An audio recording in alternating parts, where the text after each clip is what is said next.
बिस्मिल्लाहिर्रहमानिर्रहीम, अस्सलाम वालेकुम। मैं गौहर भट्ट सियासत के प्लेटफॉर्म से आपकी खिदमत में हाजिर हूँ। और जैसा कि मैं इससे पहले वीलॉग में आपको बता चुका हूँ कि इमरान खान शहबाज शरीफ से डरे हुए हैं, सहमे हुए हैं, घबराए हुए हैं।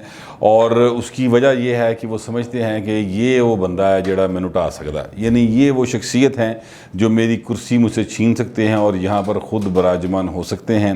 और उसकी वजह यह है कि शहबाज शरीफ साहब जो हैं, ज़ाहिर है उनके राब्ते हैं इस्टेब्लिशमेंट के साथ, और वो इससे इनकार भी नहीं करते। वो इस बात को बबांगे दौहल कहते हैं कि चूँकि पाकिस्तान के मारूजी हालात जो हैं, ज़मीनी हक़ाइक़ जो हैं, वह उसमें इस्टेब्लिशमेंट का एक किरदार मौजूद है। आप उसको मिनिमाइज़ कर सकते हैं, ख़त्म नहीं कर सकते, और इसलिए उनके साथ मिलकर चलने में ही अक्लमंदी है। और शहबाज शरीफ ने सारी ज़िंदगी ऐसे ही किया, लिहाजा इमरान खान ने उस घबराए होने की एक और सबूत दे दिया है। जो पहला वीलॉग किया तो उसके बाद फौरी ये ख़बर आ गई थी कि जनाब इमरान खान ने की FIA ने, इस तरह कर लेते हैं क्योंकि ये सारे अदारे जो हैं इमरान खान के हैं। नैब जो है वो इमरान खान की है, FIA तो होती प्राइम मिनिस्टर के अंडर है, पुलिस जो है वो भी ज़ाहिर है पंजाब में चूँकि उनकी हुकूमत है तो उन्हीं के अंडर है। तो इमरान खान की FIA ने 22 जून को शहबाज शरीफ साहब को तलब कर लिया है लाहौर में, और उनसे कहा है कि जनाब आप पेश हों। आपके ऊपर इल्ज़ाम ये है कि आपके उनसे जो सवाल किया गया है वो पहले सुन लें, बड़ा मज़े का खेज सवाल है। वो सवाल ये है कि रमज़ान शुगर मिल्स में छोटे मुलाजमिन के खातों में जाने वाले 25 अरब रुपए पर जवाबात देने के लिए आपको 2 बार पहले कहा गया, आपने जवाब नहीं दिया। अब आपको गिरफ़्तार किया जा सकता है कि अगर आप पेश ना हुए। आप ये बताएं कि क्या वो 25 अरब रुपए जो गए वो आपके इल्म में हैं या नहीं हैं। अब इस बारे में मैं आपको बड़ा उन्होंने क्या जवाब देना है, जितनी इन्फॉर्मेशन मेरे पास है वो मैं आपको बता देता हूँ कि शहबाज शरीफ साहब जो है ना, उनका रमज़ान शुगर मिल, अल अरेबिया शुगर मिल या इन किस्म की किसी शुगर मिल से कोई ताल्लुक़ नहीं। ये उनके बच्चों की ज़रूर हैं, उसमें स्लीपिंग पार्टनर के तौर पर एक शख्सियत शहबाज शरीफ भी शामिल है। लेकिन ये सारा कारोबार जो है वो सलमान शहबाज जो है वो देखते हैं, हमज़ा भी नहीं देखती, मरियम भी नहीं देखती, कोई ऐसा की प्लेयर यानी जो नवाज शरीफ हैं, शहबाज शरीफ हैं, हमज़ा हैं, मरियम साहबा हैं, ये इन कारोबारों को नहीं देखते। ये सारा काम जो है वो सलमान शहबाज करते हैं। वो पाकिस्तान में नहीं, जब वो वापस आए तो पूछ लेना भाई, ठीक है। लेकिन चूँकि अब शहबाज शरीफ साहब की आज की जो परफॉर्मेंस थी कि वो उनके तमाम जो हथकंडे हुकूमत ने इख्तियार किए, वहाँ पर बाकायदा वो मज़ाइल बना के मारे गए। ये जो बजट डॉक्यूमेंट था और जो आज का एजेंडा था उसके मज़ाइल बना के एक दूसरे को मारे गए।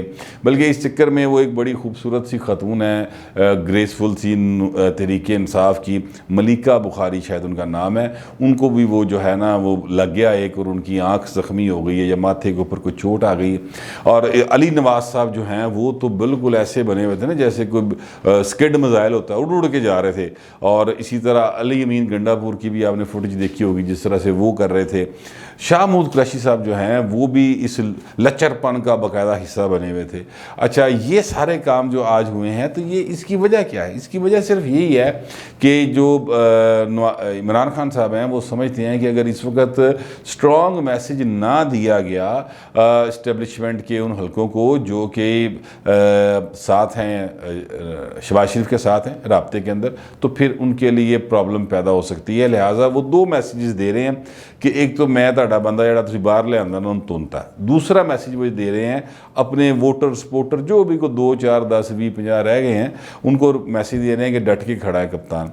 अच्छा, अब ये सारी सूरत हाल में शहबाज शरीफ की जो गुफ्तगू थी वो बड़ी ज़बरदस्त थी। उसमें उन्होंने कहा कि जनाब जब यहाँ पर महंगाई की बात होती है तो वज़ीर-ए-आज़म की कुर्सी खाली होती है, जब यहाँ पर कोरोना की बात होती है तो वज़ीर-ए-आज़म की कुर्सी खाली होती है, जब फ़लस्तीन की बात होती है तो वज़ीर-ए-आज़म की कुर्सी खाली होती है, जब बेरोज़गारी की बात होती है तो वज़ीर-ए-आज़म की कुर्सी खाली होती है, जब अद्वियात की कीमतों में इजाफे की बात होती है वज़ीर-ए-आज़म की कुर्सी खाली होती है, और जब कश्मीर की भी बात होती है तब भी वज़ीर-ए-आज़म की कुर्सी खाली होती है। तो शहबाज शरीफ साहब ने पूरी एक चार्जशीट फ्रेम की एक्चुअली आज कि जनाब ये जो कुर्सी है ये खाली पाई है।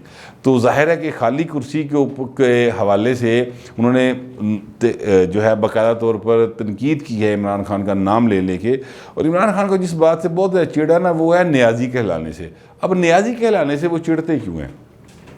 वो इसलिए चिढ़ते हैं क्योंकि जो हुआ था एक पाकिस्तान के साथ सानेहा, पाकिस्तान जो है वो 2 लख्त हो गया था, यानी बांग्लादेश बन गया 16 दिसंबर को। तो उसमें उस वक़्त जो उसकी कमांड कर रहे थे वो टाइगर नियाज़ी साहब थे, और वो इमरान खान के अजीज़ भी लगते हैं दूर नज़दीक से ना।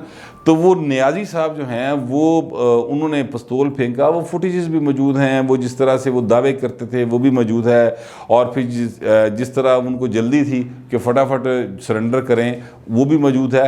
बहरहाल वो एक लंबी डिटेल कहानी है, वो हमीदुर रहमान कमीशन में भी लिखी हुई हैं सारी बातें। तो वो नियाज़ी उसकी वजह से वो इस बात से चिढ़ते हैं क्योंकि नियाज़ी उसके बाद एक बुज़दिली का इस्तारा बन के रह गए थे।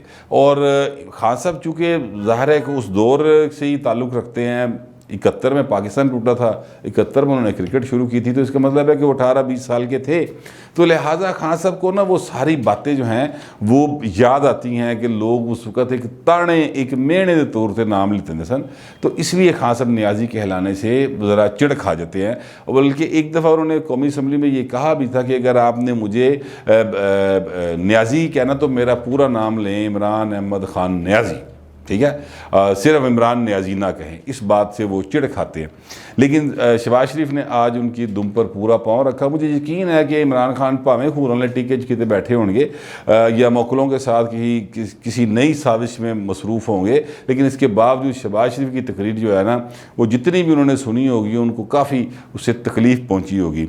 अच्छा, बहरहाल अब इमरान खान साहब जो हैं वो एक अपनी तरज पे अपने तौर पर एक कोशिश कर रहे हैं कि किसी तरह से वो ये मैसेजेस दे दें दोनों साइड्स पे, और ये जो तब्दीली का अमल जो उनके ख्याल में होने जा रहा है बजट इजलास के बाद वो रुक जाए, और जो है ना चीज़ें वो ज़रा उनके कंट्रोल में रहें। लेकिन ये अब पता चल जाएगा, ज़्यादा देर की बात नहीं है। ये जुम्मे वाले दिन जो कासम सूरी साहब हैं उनकी हवाले से जो तहरीक अदम एतमाद आई थी वो जुम्मे वाले दिन उस पर काउंटिंग होनी है, उस पर इलेक्शन होगा असम्बली के अंदर। अब उसमें पता चल जाएगा, दूध का दूध पानी का पानी हो जाएगा कि वो सरकार जो हैं, जो मालक हैं इस मुल्क के भी और जिनको हम इस्टेब्लिशमेंट के नाम से याद करते हैं, वो किस तरफ हैं। अगर तो वो अभी तक खान साहब की बैक पे खड़े हुए तो कासिम सूरी साहब के ख़िलाफ़ जो है वो तहरीक अदम एतमाद जो है वो नाकाम हो जाएगी, और अगर वो उनके पीछे से हट के बिल्कुल न्यूट्रल भी खड़े हो गए, शहबाज शरीफ के साथ ना भी आए, न्यूट्रल भी खड़े हो गए, तो भी कासिम सूरी साहब जो हैं वो उनके ख़िलाफ़ अदम एतमाद कामयाब हो जाएगी। इसलिए कि मैंने आपको पहले बताया है कि 11 के करीब अरकान हैं जो इस वक्त नून लीग के साथ और पीपल्स पार्टी के साथ राब्ते में हैं। वो कहते हैं कासिम सूरी को हटाने में आपका वोट देंगे, हर सूरत देंगे, क्योंकि उसमें खुफिया बैलेटिंग होनी है, उसमें ऐसा नहीं होना कि शो ऑफ हैंड नहीं होना, लिहाजा डिफेक्शन क्लास उनके ऊपर लागू नहीं होगी। तो वो खुफिया बैलेटिंग में वो कहते हैं हम कासिम सूरी साहब के ख़िलाफ़ आपको वोट देंगे। हो सकता है ये तादाद तब तक बढ़ जाए। अगर तो वो बाकायदा तौर पर उससे पीछे हट गए हुए इमरान खान से वो, तो फिर ये तरीक़े अदम एतमाद कामयाब हो जाएगी। लेकिन अगर वो पीछे ना हटे हुए तो फिर ये नाकाम हो जाएगी, और उसके नतीजे में अपोजिशन के गुब्बारे से भी हवा निकल जाएगी। फिर अपोजिशन का वो पार नहीं रहना जो कि अभी तक थोड़ा बहुत बना हुआ है। गिलानी साहब का इलेक्शन जीतने के बाद बना, और उसके बाद वो टूटे, फिर आपस में एक दूसरे के ख़िलाफ़ वो बड़े उन्होंने ताने मैंने दिए मीडिया के सामने आके, और एक दूसरे की जो है ना उन्होंने बाकायदा तौर पर क्या उसको कहते हैं लते लिए। लेकिन फिर बाद में शहबाज शरीफ साहब ने आके सूरत हाल को संभाला हुआ है। तो अभी एक जो एक परंपा आजा बने हैं अपोजिशन का, वो ख़त्म हो जाएगा सारे का सारा अगर कासिम सूरी साहब के ख़िलाफ़ दरख्वास्त जो है अदम एतमाद की वो नाकाम हो जाती तहरीक, तो फिर ये ख़त्म हो जाएगा। लेकिन अगर वो कामयाब हो जाती, एक मिनटली सोच लेने ना, मतलब सोचने में क्या है, सोच लेते हैं, अगर वो कामयाब हो जाती तो फिर अगली बारी किसकी होगी?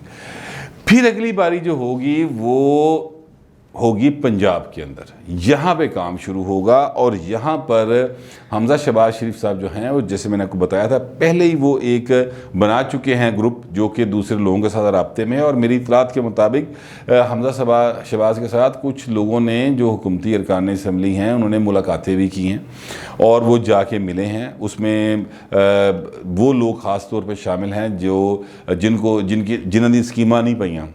अब हुकूमत सारे स्कीमां ते पा नहीं सकती सी, ज़ाहिर है कि इतना बजट ही नहीं था।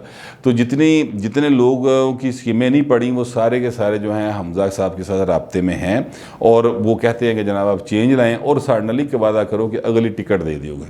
यानी हम डी सीट भी हो जाएंगे तो फिर अगला जो ज़िमनी इलैक्शन होगा उसमें आप हमें टिकट दे देंगे नून लीग की, तो फिर साड़ी बल्ले बल्ले फिर असी तुहाडे नाल हाँ। लिहाजा नून लीग की जो टिकट है वो बाकायदा तौर पर इस तरह बिक रही है जैसे किसी दौर में खिड़की तोड़ हफ्ता सुल्तान बे की फ़िल्म का चला करता था ना, उस तरह से ये खिड़की तोड़ टिकट है इस वक्त जो बिक रही है इलेक्शन के हवाले से।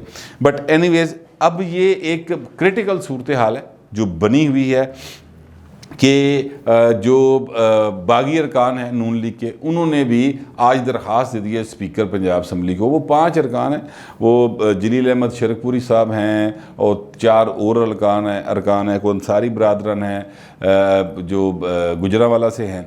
तो उन्होंने 5 लोगों ने दरख्वास्त दी कि हमें अलग नशिस्तें जो हैं वो अलाट की जाए, हमारा नून लीग से कोई ताल्लुक़ नहीं।